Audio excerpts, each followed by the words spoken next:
চিন্তা করেন, আজকে রাতে শুয়ে চিন্তা করবেন যে আপনি পৃথিবীতে নাই, আপনি ডেড, আপনি মারা গেছেন। এবার চিন্তা করে দেখেন, আপনার পরিবার, আপনার সমাজ, এই বিশ্ব, এই রাষ্ট্র, এগুলোর কোনো কিছু যায় আসে? কেউ আপনার খোঁজ নিতে আসবে কখনো?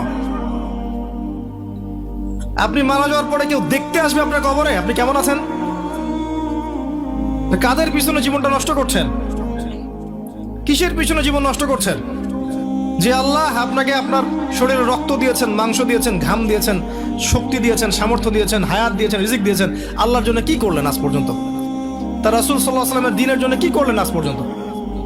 একটা কাজ দেখেন আপনি করেছেন দ্বীনের জন্য, সমালোচনা বাদ দিয়ে, আলেমরা আমাদের সমালোচনা করার, ভুল ধরা বাদ দিয়ে একটা কাজ করেছেন দেখেন, কনস্ট্রাকটিভ কিছু হলে ল্যাপটপ কিবোর্ড নিয়ে বসেছেন, খটুস করে একটা মন্তব্য করেছেন, বের হয়ে আসছেন, মানে আপনি জিহাদ করে আসছেন, দিন কায়েম হয়ে গেছে। মাশাআল্লাহ, কি করলেন আপনি দিনের জন্য?